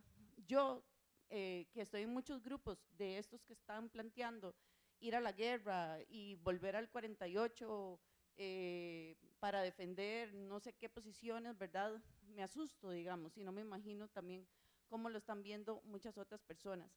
Pero creo que estas manifestaciones y estos llamados a las armas es algo que tenemos que tomarnos en serio y que tenemos que propiciar espacios donde haya seguridad, donde haya posibilidades de hablar, y aquí surge este proyecto, que es un proyecto Caja UCR, que es algo muy importante mencionar también, porque ambas instituciones están pasando por una coyuntura muy difícil, ¿verdad?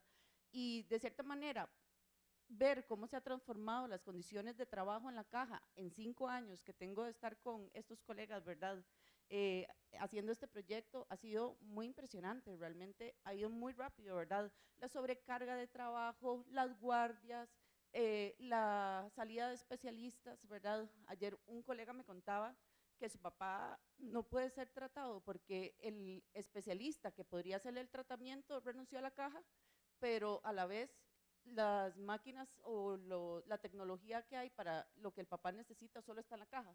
Entonces, no está el especialista, pero los instrumentos solo están en la Caja, ¿verdad? Que es importante tener claro que lo privado no supera lo público, ¿verdad?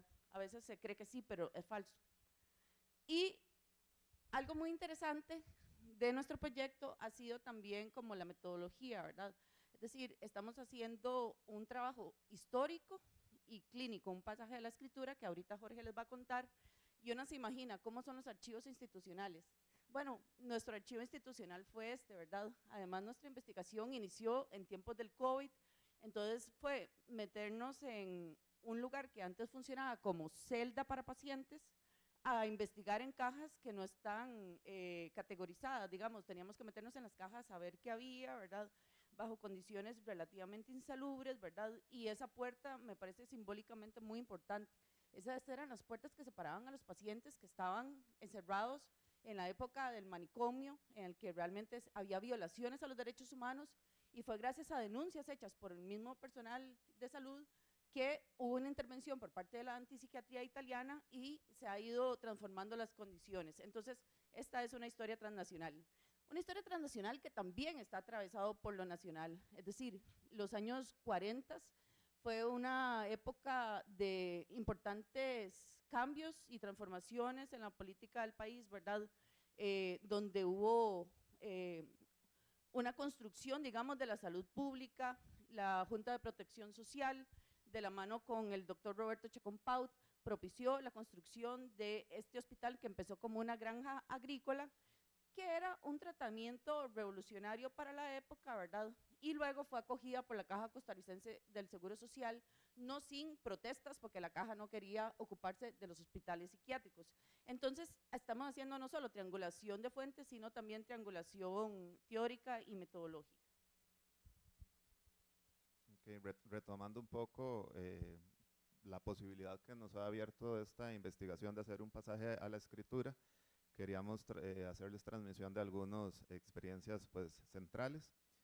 La primera, la experiencia de formación en el Hospital Nacional Psiquiátrico, conocido ahora como Hospital Nacional de Salud Mental. Fue un camino lleno de aprendizajes y desaprendizajes en un hospital en donde la verticalidad médica todavía existía. La locura fue un significante que nos interesaba. Empezar a escuchar qué nos decían las personas que padecían de psicosis se volvió no solo un reto en la clínica, sino también una forma respetuosa y ética de posicionar nuestra clínica. Pensamos, ¿por qué no se quiere escuchar al psicótico? ¿Por qué la locura y la sinrazón no tienen lugar en esta sociedad? ¿Por qué se menosprecia el sufrimiento de la psicosis? ¿Por qué se piensa a las personas psicóticas como diagnósticos y no como sujetos en sufrimiento? Poco a poco fuimos dándonos cuenta de que estas personas querían hablar, algunas veces de sus delirios, ¿sí? Algunas veces del terror que les daban sus alucinaciones, pero otras veces de sus problemas cotidianos, de sus vínculos, de sus amores, de sus desamores, de sus trabajos, del desempleo, de sus deseos, de sus preocupaciones. En ese momento aprovechamos un curso del posgrado llamado terapia de grupo y ahí solicitamos que se nos aprobara trabajar psicoterapéuticamente con pacientes que tenían algún diagnóstico de psicosis. Durante esos años de residencia, como se llama el posgrado médico en este país, otro camino que se interceptaba en nuestra formación académica y clínica fue el decidir ingresar a la maestría en teoría psicoanalítica de la Universidad de Costa Rica. Una maestría que nos ofreció regalos novedosos, cuestionamientos, prejuicios, apoyos, amistades, procesos de supervisión clínica y aprendizajes. Por un lado encontramos profesoras y profesores que comprendían la locura de la psicosis desde un romanticismo artístico, por ejemplo, donde las psicosis podrían presentarse a nivel social como el éxito de la creatividad, pero donde se negaba un sufrimiento relacionado al síntoma. Por otro lado, la sensibilidad de otras profesoras con la diversidad de formas de sufrir en el mundo, de diversas formas de sufrir en el mundo, que permitía validar y darle lugar a la escucha de la palabra de los sujetos psicóticos. Es a partir del psicoanálisis o de algunos específicos psicoanálisis, esencialmente de la clínica de las psicosis, práctica clínica surgida a partir de la propuesta de psiquiatra psicoanalista Jacques Lacan en 1952, que nuestro proyecto comunitario y clínico toma fuerza en un rumbo determinado de atención a los sufrimientos de estas personas, intentando divergir de ciertas anquilosadas posturas de tratamiento institucional que se reducían en muchas ocasiones al tratamiento psicofarmacológico. El psicoanálisis, como inicialmente se nos presenta en nuestras vidas, nos permitió entender que como psiquiatras clínicos adquirimos un saber desde la teoría, desde la experiencia clínica y desde las supervisiones, pero también reconoce la existencia de un saber que se encuentra del lado del paciente. Este pasaje pues, estuvo mediado por una serie de dinámicas de resistencias políticas, no podría haber sido de otra forma, en donde si la Caja Costarricense del Seguro Social demanda aspectos cuantitativos, homogenizar, estandarizar, en contraposición nuestra apuesta ha sido darle un lugar a lo cualitativo, la calidad de la atención, la subjetividad del síntoma, que también es social, y que mantienen una relación dialéctica. La necesidad de hacer un lazo social, de encuentros comunitarios y de darle un lugar a la creatividad. Este pasaje no fue fácil, requirió de fortaleza emocional, de confianza y de energía en lo propuesto. Resistir políticamente se incorporó en nuestro cuerpo como parte de la cotidianidad laboral, en donde memorándums y oficios administrativos acompañaban la escucha del sufrimiento, cuestionamientos hacia la práctica de la docencia, posicionar a nivel institucional una propuesta diferente a la hegemónica, traspasar estructuras de poder de reduccionismo cientificistas, soportar cuestionamientos epistemológicos al psicoanálisis, reflejaba solamente la impregnación de una sociedad de la competencia y del capital a nivel institucional. Y para cerrar, en relación con lo que denominamos las transmutaciones del poder médico, nuestra hipótesis radica en que comprendemos que históricamente hay un poder médico institucional, pero que actualmente se traslada a otra dimensión más amplia en este contexto capitalista de la competencia. Al igual que podríamos analogar el consumo por consumo, sería criticar al poder por poder, una movilización de los lugares de poder a nivel institucional y desde intentos por ocupar el lugar de la verdad, lo cual refleja la lógica capitalista. Gracias.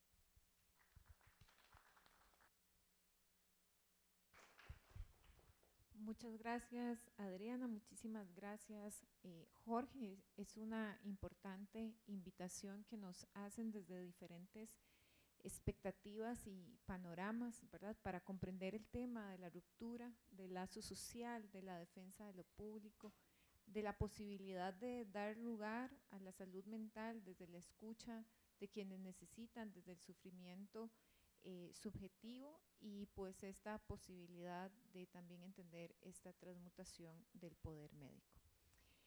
Vamos a pasar al periodo de consultas por parte de ustedes como personas participantes.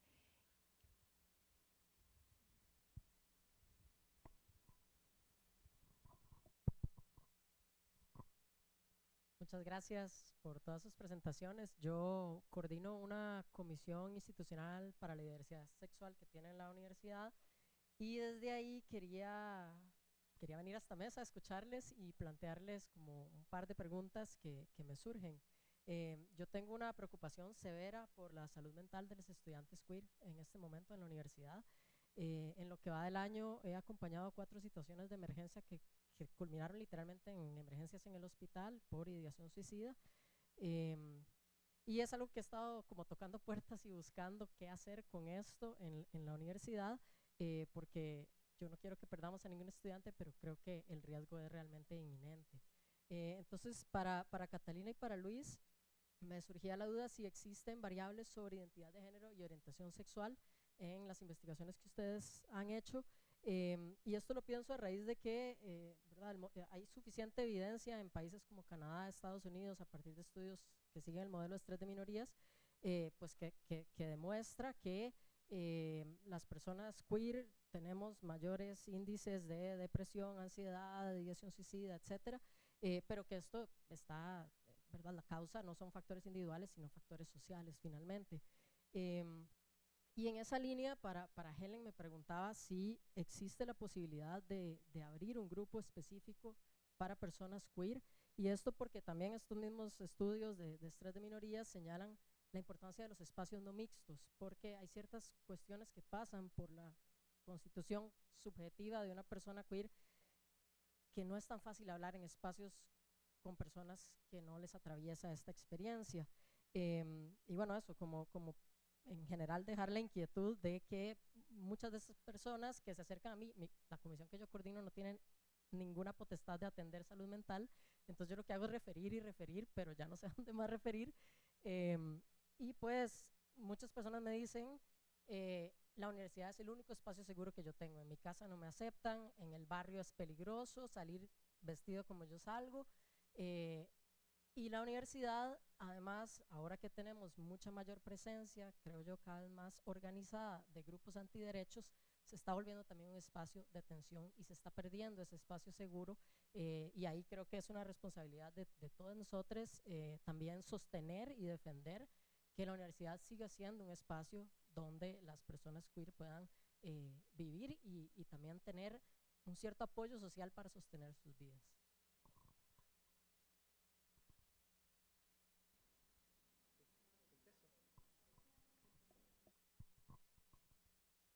Bueno, nada más quería aprovechar el comentario de Mar para fortalecer esta posición. Yo trabajo con Helen y con Cintia en la Casa de Escucha, aún estoy ahí presente, y Helen y yo hicimos el análisis sociodemográfico de 2 años de la población y tenemos muy poca población queer, muy poca. ¿Eso qué quiere decir? Quiere decir que de alguna forma, por lo menos en nuestras primeras convocatorias, no se han sentido invitados a sentir que es un espacio seguro. Entonces, aquí sí he hablado con Mar sobre esta situación y que realmente Helen lo decía muy claro, la universidad posicionarse en salud mental es una posición política, es una posición humanista de realmente buscar una vía mucho más democrática para la igualdad de estudiantes que son diferentes o que sufren de forma diferente. Entonces nada más es como una reafirmación a las palabras de Mar. Va a haber una ronda de...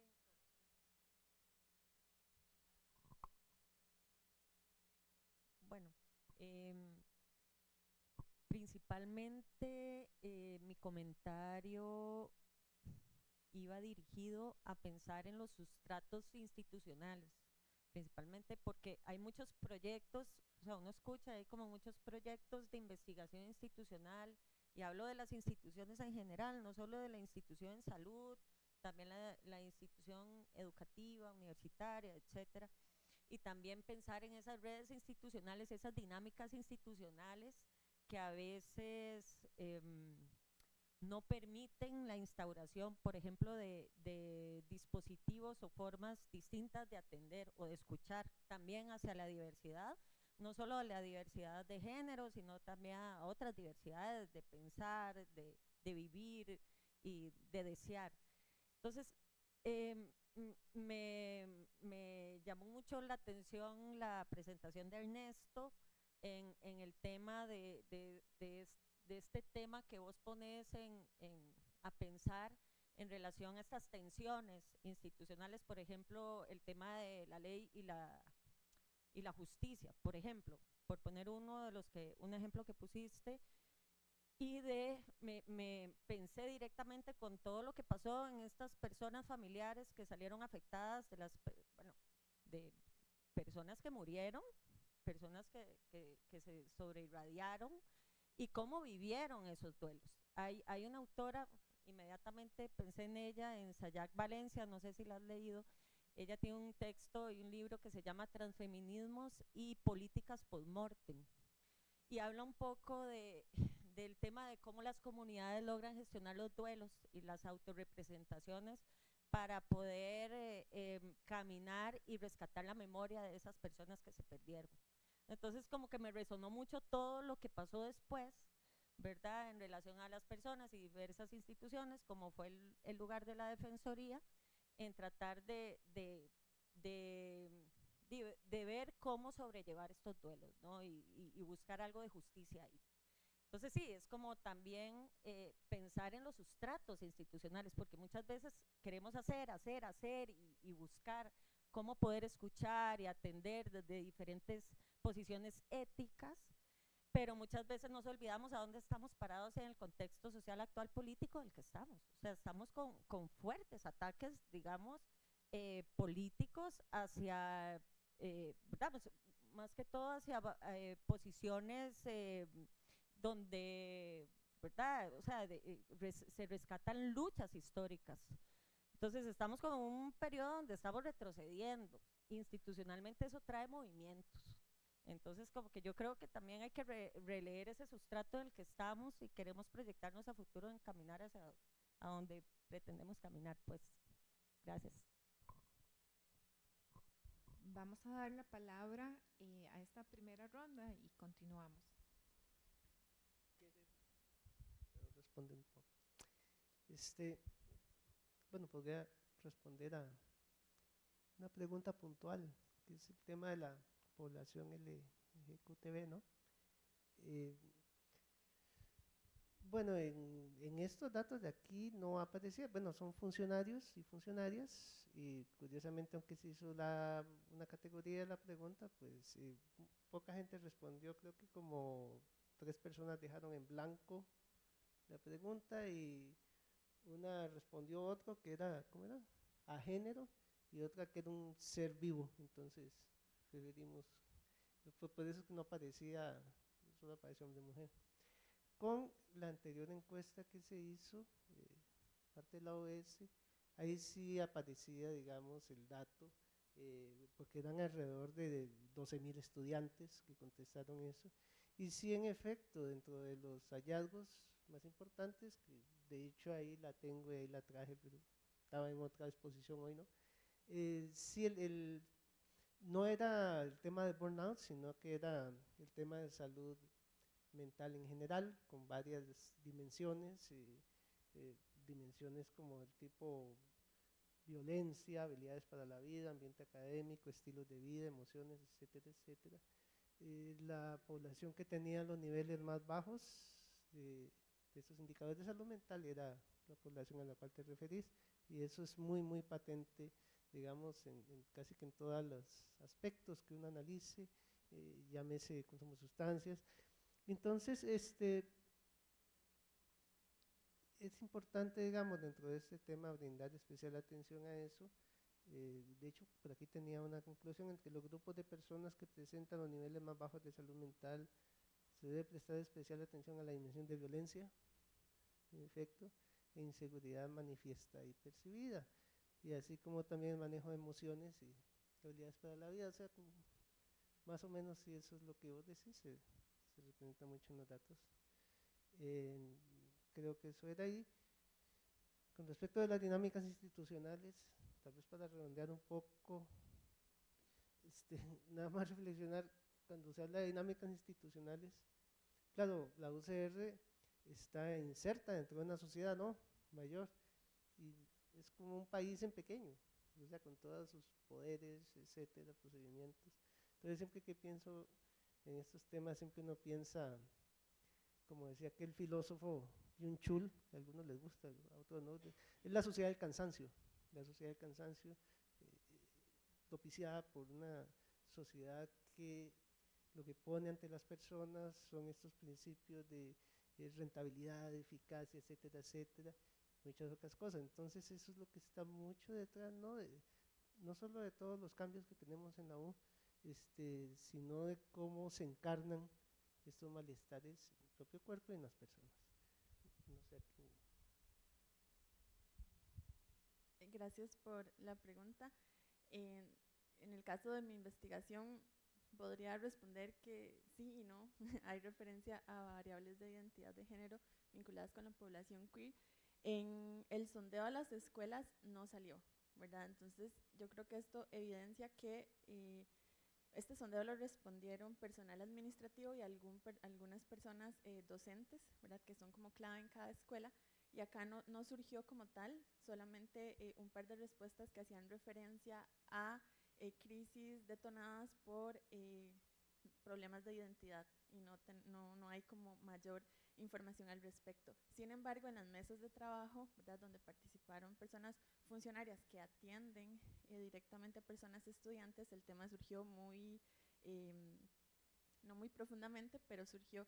Y en las llamadas telefónicas a las escuelas sí se planteaba que de repente las crisis, que era como lo identificaban, podría ser que estuvieran relacionadas con elementos de identidad de género, pero se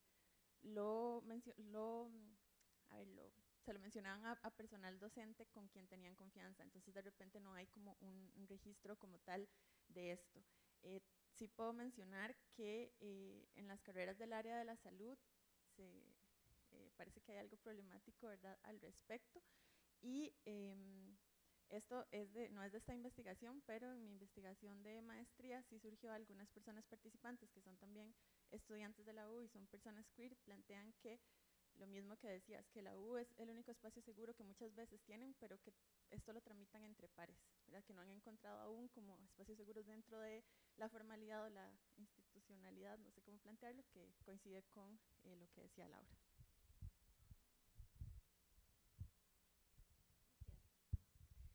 Bueno, sí, también agradecer el comentario de Mar y bueno, a Laura que secunda este comentario.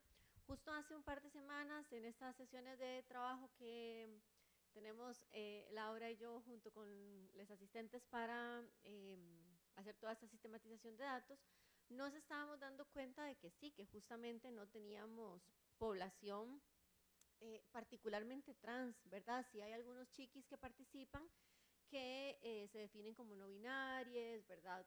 O género fluido, etc. Nos surgió esta pregunta, ¿verdad? A la cual yo podría decir que sí tenemos intención, ¿verdad? De contemplar esto a futuro, que esto implica también, ¿verdad? Como coordinar institucionalmente, qué espacios vamos a tener, en qué horarios, es una cuestión de presupuesto. Incluso pensaba yo de quienes facilitan estos espacios, ¿verdad? Como si somos personas no queer o no binarias, etcétera, quienes vamos a facilitar o no, ¿verdad? Que creo que esas son cosas también como un poco de pensar en términos de sensibilidad de cómo nos acercamos a esta población y a sus necesidades si justamente queremos proponer un espacio que sea cómodo, pero no solo cómodo, sino también seguro para estas personas. Pero sí tenemos ya el dato, ¿verdad?, de que existe esta necesidad y que para nosotros, ¿verdad?, que después de estos 2 años de estar mapeando cuáles son las necesidades y las vulnerabilizaciones de la población, esta se nos presenta junto con el tema de la ideación suicida como uno de los grandes escenarios que hay que intervenir y acoger. Entonces, sí, esa sería mi respuesta. No se estila, pero voy a intervenir. Por favor. Gracias. Comentarles que un poco como se ha hecho referencia al diagnóstico estudiantil, este diagnóstico pues ya se hizo hace bastante tiempo, entonces pues sería importante volverlo a actualizar, que se está realizando, pero no les estoy hablando de los datos más recientes, sino de este 2021. Y en ese momento la población que completó el cuestionario, que se identificaba, ¿verdad?, no binario necesariamente, representó 1,6%. No obstante, quizá el dato que quería compartirles era que cuando nosotros consultábamos por percepción de violencia, la población mayoritaria mencionaba un 2%, pero cuando esto lo cruzábamos con la variable de género, subía a un 20%. Entonces son elementos y bueno, creo que Helen lo menciona de forma muy puntual, son posibilidades y desde la lógica que se ha querido trabajar de los factores de determinación social, pues mucho de lo que tenemos que reflexionar es que no podemos enfocarnos en que la mayoría está bien, tenemos que enfocarnos que necesita esa minoría que nos está hablando. Así que creo que es propiciar también redes y sobre todo como esta posibilidad de acercarnos frente a tal vez el desconocimiento que uno podría asumir que la comisión que se representa tiene resueltos algunos elementos y de pronto no. Entonces, como también estos espacios nos permite generar algunos acercamientos para pensar acciones a futuro. Justamente los espacios o las casitas de escucha surgen como un primer intento como de respuesta al malestar general de la población, que como Helen lo puntualizaba, llegaba a un 50%, eso quiere decir de casi 13.000 estudiantes, 6.000 personas estudiantes nos estaban señalando, ojo, hay algo con la salud mental. Surge a partir de una posibilidad desde pues el rol que tiene más la Oficina de Bienestar y Salud de generar estrategias y gracias al apoyo de estas instancias como el Instituto, como la Escuela de Psicología y como otros apoyos de la Vicerrectoría de Vida Estudiantil que se logra articular, pero estamos completamente con la claridad de que no estamos todavía dando todas las respuestas que se necesitan.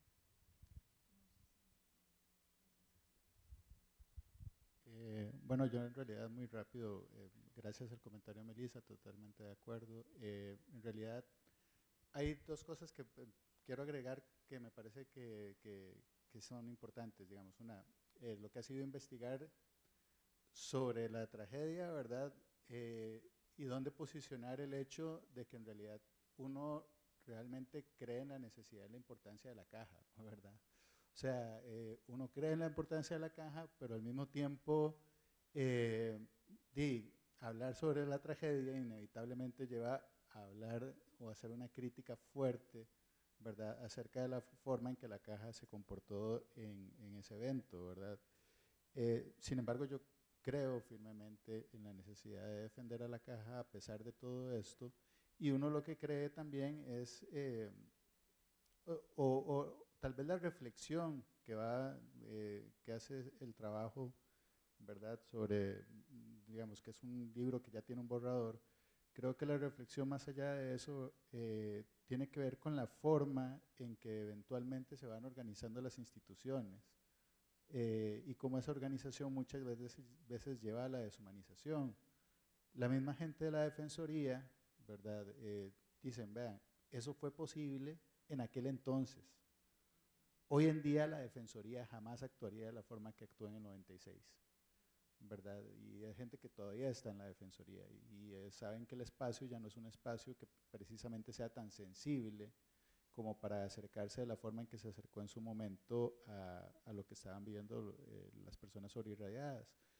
Y en ese sentido, digamos que a mí me parece que eso habla mucho de la forma en que eventualmente, la forma que van tomando la administración, ¿verdad? Que muchas veces está enfrentada a las necesidades, ¿verdad? Hay una parte del borrador del libro que habla particularmente de esa relación entre la crisis del 80, de los años 80, con la ausencia de renovación de equipos en la caja y lo importante que eso fue eventualmente en la tragedia. Entonces, sí yo creo que uno tendría que reflexionar sobre la sensibilización no solo de las instituciones, sino también precisamente de lo que se hace en esos contextos de crisis o lo que puede ocurrir precisamente cuando no se invierte en seguridad social, ¿verdad? Cuando no se invierte en salud.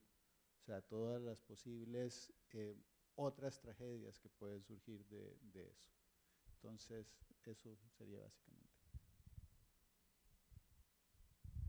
Bueno, les invitamos también a otras consultas o comentarios.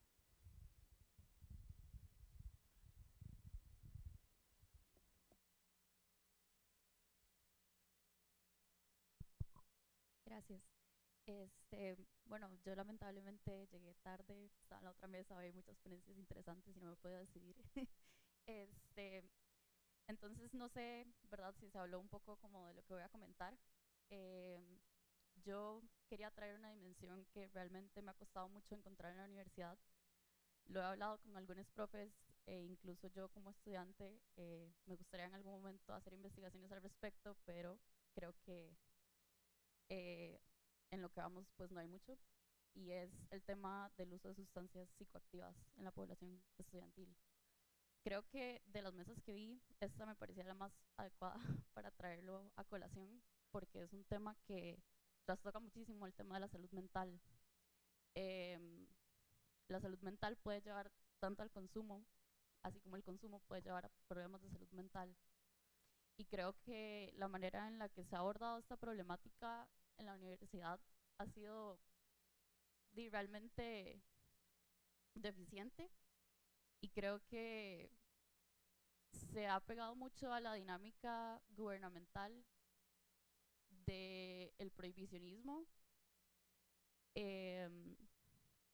Y pues me gustaría tal vez, pues como digo, es un comentario, pero también consultar si alguno ha trabajado como con datos al respecto y ver como qué posibilidades hay a futuro, porque creo que hay mucha oportunidad de mejora en esa área. El consumo de sustancias psicoactivas en la universidad es una realidad, es algo que no podemos seguir negando, y pues no darle atención a la situación no significa que va a dejar de pasar, y creo que es algo que tenemos que que atender si decimos que realmente nos importa la salud mental de las personas estudiantes. He visto experiencias, de hecho hace poco vi una noticia en una universidad en Colombia, ahorita no recuerdo muy bien cuál, que de hecho ya abrieron una sala de consumo porque era tanto el consumo de estudiantes que se volvió una problemática tanto dentro de la universidad como a nivel comunitario, que tuvieron que dar este espacio. Y bueno, no he leído muchísimo cuáles son los objetivos ni cómo se va a manejar, pero bueno, en otros países también que he visto la apertura de estos espacios, normalmente la idea es brindar un espacio seguro de consumo donde haya un dispositivo de contención en caso de necesidad de emergencias.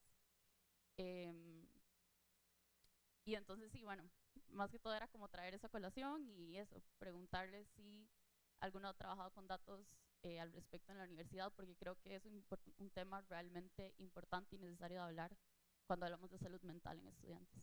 Gracias.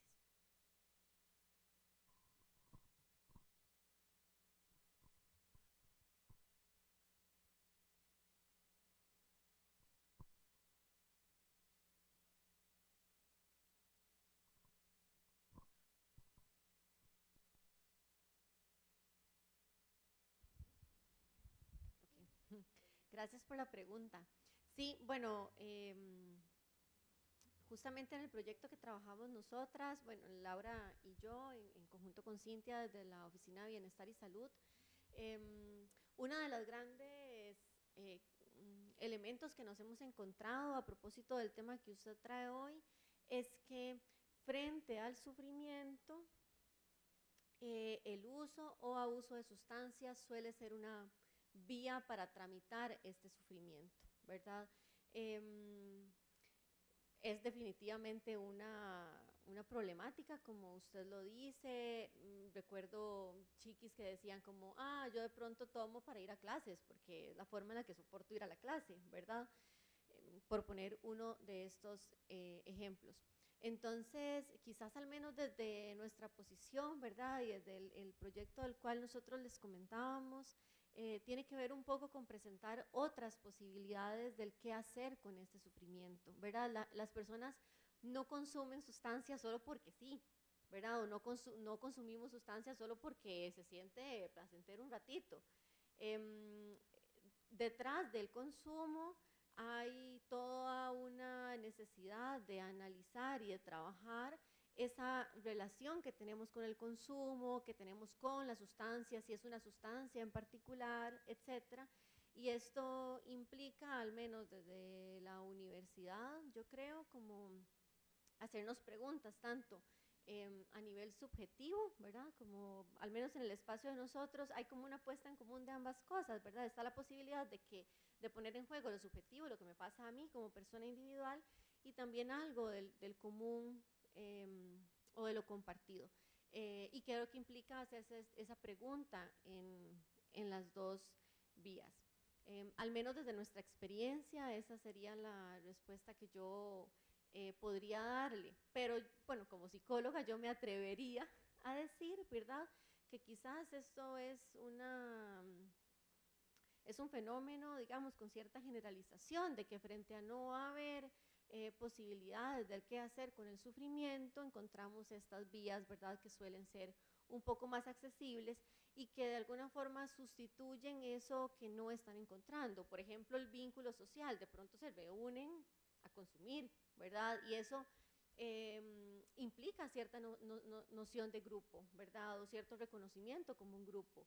Una vez nos pasó también que había un par de chiquis que se encontraron ahí y se conocían porque se conocían de espacios en que consumían, ¿verdad? Entonces también como estos otros espacios, si bien son riesgosos, enganchan porque suplen de alguna forma eso que nos hace que les está haciendo falta. Y creo que esas son también las preguntas que tenemos que responder a nivel comunitario, ¿verdad? Como qué caracteriza a la comunidad universitaria y porque estas son las respuestas que estamos encontrando.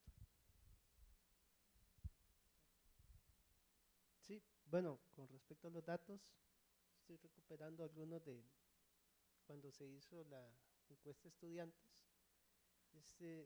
Me parece que estas preguntas a veces no sé, los datos no parece que reflejen lo que uno piensa, ¿no? Bueno, por ejemplo, yo aquí tenía el caso de la marihuana, ¿no? Personas que la consumen muy frecuentemente, hablando de la comunidad LQGTB, ¿no? 154 personas de esta comunidad, son los que más la consumen frecuentemente, pero dice 7.1%, es decir, 7.1% de 154, solo, vamos a ver, o sea, son los que más la consumen. En alcohol regularmente, digamos, porcentajes también de hombres y otros es alrededor del 15%. Tabaco, mucho menos, es más alcohol, incluso más marihuana, y cocaína, pues nadie, casi nadie. Entonces, aquí... Nadie lo contestó. No, pues sí, eso, a eso me refiero, ¿no? A eso me refiero. Cuando uno hace estas preguntas, pues tienen esos problemas. Entonces, cuando uno ve los datos, basta con ir a la calle de la amargura y uno dice, pues está raro esto, ¿no? Pero es el tipo de pregunta justamente que cuando se meten en un cuestionario cuesta en realidad que lleguen a reflejar la realidad. Y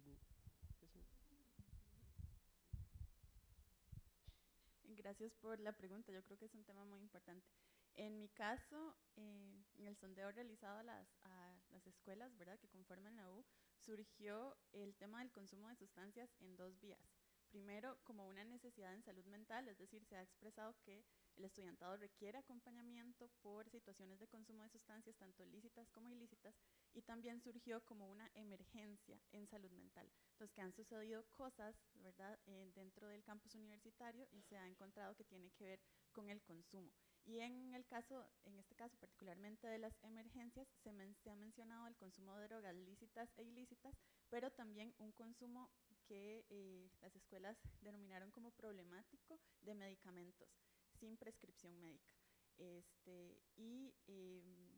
Surgió también en los talleres que hicimos con personas que atienden población estudiantil en temas de salud mental, y surge también como la necesidad de no sabemos qué hacer como universidad y cómo abordar esto. Gracias. Quizá para sumar, hay un perfil de consumo de sustancias, ¿verdad?, que se realiza con las universidades públicas, que tiene pues una investigación de varios años. Por regla general ha estado a cargo del PRESID, que es la Unidad de Prevención, Consejería e Investigación en Drogas de la universidad. Entonces, tal vez para profundizar un poco más ese interés, se podrían remitir ahí como para conocer en qué estado está la investigación. Ha sido una investigación ya de varios años, creo que es de una década lo que han querido recopilar la información, y podría por lo menos ser un punto de partida, incluso también para analizar cómo se está abordando el tema desde la universidad.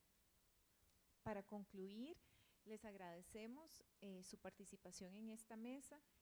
Es importante que recuerden que el Congreso Excepcionalidad en Duda tiene programadas actividades hasta el viernes 16 de mayo y pueden revisar el programa completo en la entrada de este lugar. Agradecerle a las personas ponentes de la mesa por sus insumos y pues los cuestionamientos y la invitación a la reflexión que nos genera, y pues a ustedes por la participación como personas que también nos hacen consultas importantes y nos permiten también generar y abrir el diálogo, que es lo más importante en nuestra Universidad de Costa Rica. Muchas gracias.